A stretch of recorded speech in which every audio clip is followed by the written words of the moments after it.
నమస్కారం city news కి స్వాగతం. ముందుగా ముఖ్యాంశాలు.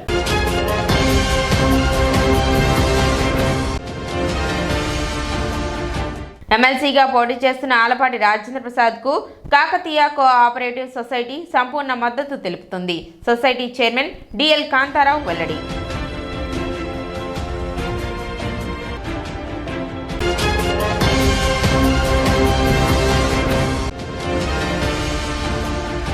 ఎమ్మెల్సీ ఎన్నికల కోడ్ అమల్లో ఉన్నందున 50,000కు మించి ఎవరూ నగదు కలిగి ఉండరాదు.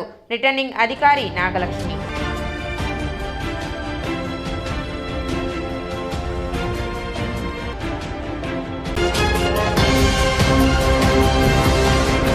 ఎక్స్ప్రెస్ రైల్లో రవాణా అవుతున్న గంజాయిని తెనాలి రైల్వే పోలీసులు స్వాధీనం చేసుకున్నారు. రైల్వే పోలీసుల కథనం ప్రకారం పూరి తిరుపతి ఎక్స్ప్రెస్ రైల్లో గంజాయి రవాణా అవుతుందని రైల్వే పోలీసులకు ముందస్తు సమాచారం అందింది. దానితో శనివారం సాయంత్రం రైలు తెనాలి వచ్చినప్పుడు వారు తనిఖీలు చేశారు. ఒక బోగీలో 4 సంచులను గుర్తించి వాటి గురించి ఆరా తీస్తే అవి ఎవరివో తమకు తెలియదని ప్రయాణికులు తెలిపారు. దానితో వాటిని స్వాధీనం చేసుకుని తహసీల్దార్ గోపాలకృష్ణ ఆర్ఐ రఫీ సమక్షంలో తెరవగా వాటిలో 23 కేజీల గంజాయి ఉంది. సరుకును సీజ్ చేసి దర్యాప్తు చేస్తున్నట్లు railway CI Srinivasarao, SI Venkatadri, RPF SI Srinivas పేర్కొన్నారు. సాయంత్రం 4:10 సమయంలో జిఆర్పి రైల్వే ఐజీ గారు మోహన్ రావు సారు మరియు జిఆర్పి ఎస్పీ గారు విజయవాడ రాహుల్ దేవ్ సింగ్ గారి ఇచ్చిన సమాచారం మేరకు వెంటనే గుంటూరు జిఆర్పి డిఎస్పి గారు అకేశ్వరరావు సారు ఆధ్వర్యంలో నేను మా తెనాలి జిఆర్పిఎస్ఐ వెంకటాద్రి గారు వారి టీము, ఆర్పిఎఫ్ ఎస్ఐ గారు వారి టీము పూరి తిరుపతి ఎక్స్ప్రెస్లో A1 కోచ్లో 7, 8, 9, 10 బోగీల్లో 4 బ్యాగులు, వాటిలో 23 ప్యాకెట్లున్న గంజాయి, సుమారు 23 కేజీల గంజా అక్రమంగా రవాణా అవుతుందని వచ్చిన సమాచారం మేరకు మేము వెంటనే ఆ ట్రైన్ దగ్గరికి వెళ్ళి ట్రైన్లో సోదా నిర్వహించి ఈ యొక్క గంజా ప్యాకెట్లని సీజ్ చేయడం జరిగింది. ఎంఆర్ఓ గారి ఆధ్వర్యంలో, ఎంఆర్ఓ గారి ప్రెజెన్స్లో సీజ్ చేయడం జరిగింది. అదేవిధంగా ఇక ముందు కూడా ఈ రైల్వేలో ట్రైన్స్ ద్వారా గంజా మరియు అక్రమ మత్తు పదార్థాలు రవాణాను కఠినంగా వాటిని అదుపు చేస్తాము. అదేవిధంగా రాబోయే సమ్మర్లో ఎండాకాలం దొంగతనాలు కానీ, చైన్ స్నాచ్లు కానీ, ఏదైనా ఇతర రాష్ట్రాల గ్యాంగులు వీటి మీద కూడా మరి మా ఐజీ గారు, ఎస్పీ గారి ఆదేశాల మేరకు వీటి మీద వర్కౌట్ చేస్తున్నాము. ఏ ట్రైన్స్లో ఏ విధంగా గత సంవత్సరంలో కూడా ఏ విధంగా నేరాలు జరిగినాయి, ఏ విధంగా ఏ పద్ధతిలో ఏ సమయాల్లో ఏ ట్రైన్లో దొంగతనాలు జరుగుతున్నాయి వాటి మీద వాటిని అనలైజ్ చేసి వాటి ప్రకారం స్ట్రెంత్ పెంచి మరియు ఆకస్మిక తనిఖీలు నిర్వహించి దొంగతనాలు అదుపు చేయవలసిందిగా ఐజీ గారు కానీ మా ఎస్పీ గారు కానీ చెప్పారు. వారి ఆదేశాల మేరకు ఇక ముందు కూడా ప్రయాణికుల భద్రత కోసం తీసుకోవాల్సిన అన్ని కఠినమైన చర్యలు తీసుకుంటాం. 23 కేజీలు కాబట్టి మనం అనుకోవడం ఒక 50,000 వరకు ఉండొచ్చు. చరిత్ర పుటల్లో ఒక పేజీగా తెనాలి సంస్కృత కళాశాల వైభవం చొరగొన్నదని రామాయణ ప్రవచన సుధాకర ప్రఖ్యాత ప్రవచనకర్త తెనాలి సంస్కృత కళాశాల విశ్రాంత ప్రధానాచార్యులు డాక్టర్ మైలవరపు శ్రీనివాసరావు పేర్కొన్నారు. స్థానిక ఫంక్షనర్స్ హాల్లో ఆదివారం పట్టణంలో 100 వసంతాల చరిత్ర కలిగిన కోట లక్ష్మయ్య నాయుడు సంస్కృత కళాశాల పూర్వ విద్యార్థుల సంఘం ప్రథమ వార్షికోత్సవాన్ని నిర్వహించారు. ఈ సందర్భంగా మనోరమ ప్రత్యేక సంచికను ఆవిష్కరించారు. కళాశాల పూర్వ విద్యార్థి ఆగమ పండితులు మామిళ్లపల్లి మృత్యుంజయ ప్రసాద్ అధ్యక్షతన జరిగిన ఈ కార్యక్రమానికి ముఖ్య అతిథిగా విచ్చేసిన డాక్టర్ శ్రీనివాసరావు మాట్లాడుతూ ముదిగొండ చంద్రమౌళి శాస్త్రి ఆశయాలకు అనుగుణంగా కళాశాల ఏర్పాటు చేయడం జరిగిందని, కాలానుగుణంగా ఈనాడు మూతపడటం ఆవేదన వ్యక్తపరుస్తుందన్నారు. దేవభాష మాతృభాషలైన సంస్కృతం, తెలుగు బోధన ద్వారా ఎందరో ఉద్దండ పండితులను తీర్చిదిద్దిన కళాశాల వైభవం ఈ రోజున ఒక్కసారిగా విహీనమవడం బాధాతప్తతను కలిగిస్తుందన్నారు. 1912లో ప్రారంభమైన కళాశాల 100 సంవత్సరాల చరిత్రగా నిలిచిపోకుండా ఉండేందుకు పూర్వ విద్యార్థుల సంఘం మహాసంకల్పం చేసిందని అన్నారు. తిరిగి అదే కళాశాలలో సాహిత్యానికి, భాషకు సంబంధించిన కేంద్రాన్ని ఏర్పాటు చేసే దిశలో ప్రతి ఒక్కరూ ఆలోచించాల్సిన అవసరం ఉందని అన్నారు. దాతల ఆశయానికి అనుగుణంగా విద్యను అభ్యసించి సమాజంలో గుర్తింపు పొందిన ప్రతి వ్యక్తి తిరిగి అదే కళాశాలలో మరెన్నో జ్ఞాన జ్యోతులను వెలిగించడానికి ప్రయత్నించాల్సిన అవసరం ఉందని అన్నారు. ఆ రోజుల్లో 25,000 రూపాయలు ఇచ్చారు. అంటే ఈవేళ 40 నుంచి 50 కోట్ల ఆస్తి. దాన్ని ఇచ్చేసి పూర్తిగా ఈ సంస్కృత పాఠశాలగానే నిర్వహించాలి, వేదం కూడా దాంట్లో చెప్పబడాలి అని నిర్ణయించారు. అలా వచ్చినటువంటి ఆ కళాశాలకి 1976 నుంచి 2006 వరకు 30 ఏళ్ల పాటు నేను ప్రిన్సిపల్గా ఉండడం అనేది నా అదృష్టం. ఒకప్పుడు తెనాలి, విజయనగరం, అలాగే కొవ్వూరు. నా అదృష్టం తెనాలిలో ప్రిన్సిపల్గా చేశాను. అంతకుముందు కొవ్వూరు కళాశాలలో చదివాను.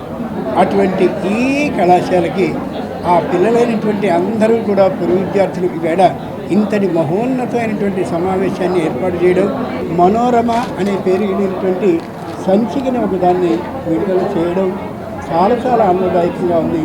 విశిష్ట అతిథిగా విచ్చేసిన కళాశాల పూర్వ విద్యార్థిని నందమూరి లక్ష్మీ పార్వతి మాట్లాడుతూ కళాశాల భాషా పరిజ్ఞానాన్ని, సంస్కారాన్ని అందించిందని అన్నారు.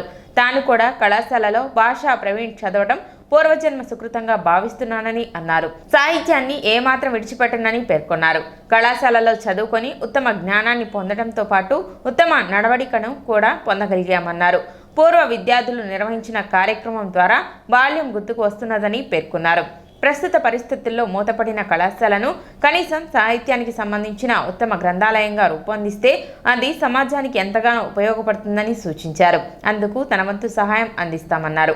సభలో సంఘ convener P Vinayaka Rao, దేవయజన Muralikrishna, ELV Apparao, Chilumuru Ramalingeswara Rao, K Srinivas Sharma, Meduru Srinivasamurthy, ఏ సూర్యనారాయణ, జయప్రద, ఎం సుధారాణి, సద్యోజాతం, శేష విశ్వేశ్వర శర్మ, ఎం సత్యనారాయణ శాస్త్రి, లక్ష్మీ నరసింహారావు, జె అరుణ, గోపాలాచార్యులు, ముదిగొండ శ్రీరామ్ తదితరులు ప్రసంగించారు. ఆ కళాశాలని ఒక స్మరణీయ భవనంగా మార్చడానికి ఏదైనా అవకాశం, అదే మా గవర్నమెంట్ ఉన్నప్పుడైతే నాకు ఈ ప్రతిపాదన వచ్చి ఉంటే తప్పకుండా నేను చేసి ఉండేదాన్ని. అది ఒక చిరస్మరణీయంగా ఒక భాషా ట్రస్ట్గా దాన్ని ఏర్పాటు చేసి మంచి విలువైనటువంటి పుస్తకాలని కూడా అక్కడ చేర్చితే ఒక ఉత్తమ గ్రంథాలయంగాను, భాషావేత్తలకు కాకుండా పిహెచ్డీ వాళ్ళు చేసే స్టూడెంట్స్ కూడా అది ఎంతో ఉపయోగపడే విధంగా కళాశాలని నిర్మించుకోవడానికి నా వంతు సహాయం నేను కూడా చేస్తానని మీ అందరికీ కూడా మాటిస్తున్నాను. నాకు సంస్కృతం అంటే చాలా పిచ్చి. నేను చదివే భాషా ప్రవీణైనా కూడా సంస్కృత భాష మీద మంచి పట్టు దొరికింది నాకు. కాళిదాసు గారు అన్నట్టు ప్రపేదిరే ప్రాక్తన జన్మ విద్యాహ, అందువలన అది పూర్వజన్మ సుకృతం చేతి తప్ప సంస్కృత భాష అలవడదు. అట్లాంటి భాషా సంస్కారంతో ఈ ముసళ్ళ అడుగులో కూడా హాయిగా నేను పుస్తకాలు చదువుకుంటూ, లేకపోతే రాసుకుంటూ, లేకపోతే ఒక నిరంతర విద్యార్థిలాగా కాలం గడుపుతూ చాలా ప్రశాంతంగానే గడిపాను. ఒకవైపు శంకరాచార్య అద్వైతం నన్ను ఓదారిస్తే, మరొక వైపు నాకు సాహిత్యం తల్లిలాగా, కన్న తల్లిలాగా ఒళ్ళు చేర్చుకొని నన్ను నిలబెట్టింది. అందుకే ఇప్పటికి కూడా నేను నా సాహిత్యాన్ని విడిచిపెట్టలేదు. నాకు విద్య నేర్పిన గురువుల్ని నేను మర్చిపోలేదు. కళాశాలలో పనిచేసి దివంగతులైన అధ్యాపకులు, ప్రిన్సిపాల్, ఇతర సిబ్బందికి సంబంధించిన కుటుంబ సభ్యులను సత్కరించారు. ఈ సందర్భంగా మనోరమ ప్రత్యేక సంచికపై సమీక్ష నిర్వహించి పలువురు అభిప్రాయాలను తెలియజేశారు. ఒలివంపు పట్టుదు వలవలె పని లేదు, పసుపు గోచీకే సంబరాలు పడును, ముడుపు మూటల పెట్టుబడి పని లేదు, వట్టి పుంజల్లకే పొంగిపోవు, కల్కి తురాయికై తగాదలేదు, గరిక పూజకే తలకాయ నొక్కు. పుస్తకాన్ని తెరిస్తే బాగుంటుందని చెప్పి ఆ రోజు అనుకున్నాము. ఆ విధంగానే ఆ ఫిబ్రవరి తర్వాత మనం ఆ సమావేశంలో ఇంకొక నిర్ణయాన్ని కూడా తీసుకున్నాము. మన వంతు కృషిగా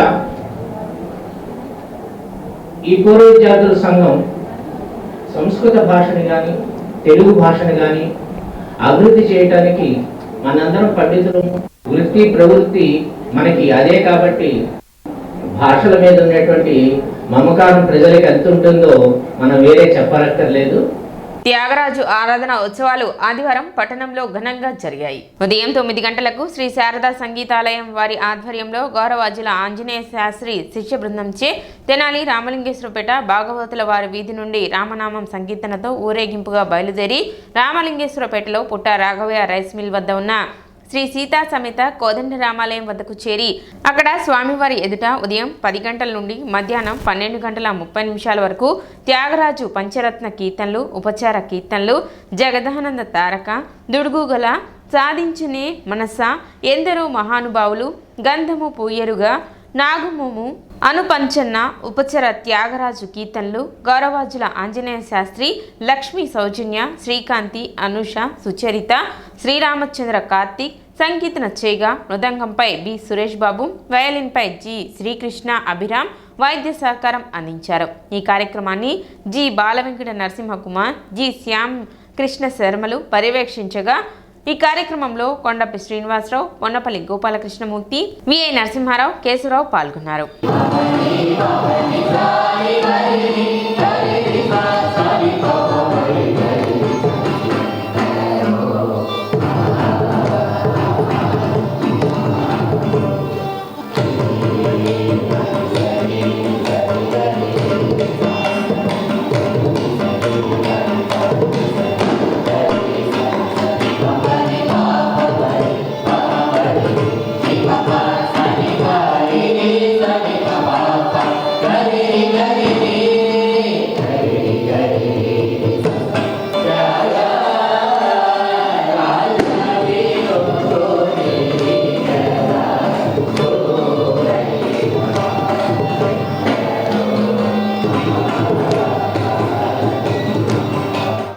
శ్రీ లక్ష్మీ శారద సంగీతాలయం వారిచే ఈరోజు పంచరత్న కీర్తనల సేవ, త్యాగరాజ స్వామి విరచిత పంచరత్న కీర్తన సేవ కార్యక్రమం ప్రారంభమైంది. మా ఇంటి నుంచి పొద్దున 8:30 గంటలకి చిట్టాంజనేయ స్వామి గుడి మరియు ఇక్కడ పుట్ట రాఘవయ్య రైస్ మిల్ ఎదుర్కొండగా రామాలయంలో పంచరత్న కీర్తన సేవ చేసుకున్నాము. నగర సంకీర్తనగా చేసి పంచరత్న కీర్తనలో భాగంగా మొదట జగదానందకారక, దుడుకుగల, సాధించనే మనస, తర్వాత వరాడి రాగములో కనకన రుచిర, శ్రీరాగములో ఎందరో మహానుభావులు అనే కీర్తనలు చేసుకున్నాము. అంతేకాకుండా దాని తర్వాత ఉపచార కీర్తనలు, ఉత్సవ సాంప్రదాయ కీర్తనలు ఈ కార్యక్రమంలో చేస్తున్నాము. మా విద్యార్థులు సుమారుగా 60-70 మంది దాకా పాల్గొని ఉన్నారు. మృదంగం పైన బి సురేష్ బాబు గారు, వయలిన్ పైన శ్రీకృష్ణ అభిరాము సహకరించారు. శ్రీ గౌరవాజుల ఆంజనేయ శాస్త్రి గారు అనేక సంవత్సరాల నుంచి తన చక్కగా తండ్రి దగ్గర ఈ సంగీత విద్యను అభ్యసించి ఆ వంశ పరంపర పోకూడదు అనేటువంటి ఉద్దేశంతో అనేక రకాల సంపాదనా మార్గాలు ఉన్నప్పటికీ కూడా విద్యల్లో కొన్నేమో భుక్తి కోసం కొన్ని విద్యలు ఉంటాయి, భక్తి కోసం ముక్తి కోసం కొన్ని విద్యలు ఉంటాయి. ఈ లలిత కళలో ప్రధానమైనది ఈ సంగీతం అనేది ఇటు భుక్తి, అటు భక్తి, అటు ముక్తి మూడు కూడా కారకమైనటువంటివి ఇవి.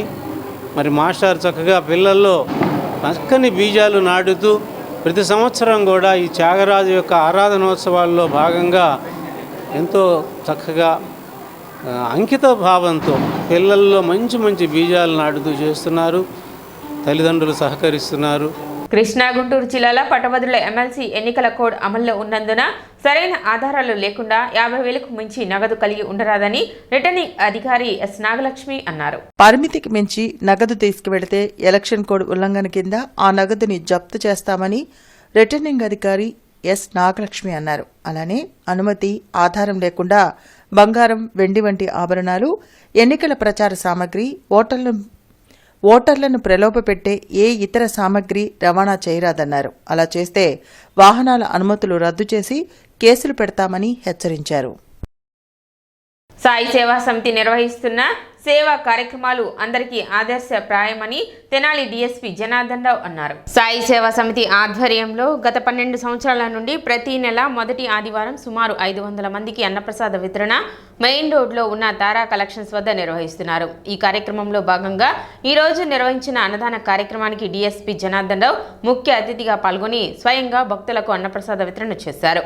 కేసీ చందన సోదరులు విపి చందన కన్వీనర్ కార్యక్రమాన్ని పర్యవేక్షించగా సభ్యులు నితిన్ చందన, సత్యనారాయణ, పి శ్రీనివాస్, ఎం పూర్ణ, పూజ, నందకిషోర్, మురళి, పావని ఈ కార్యక్రమంలో పాల్గొన్నారు.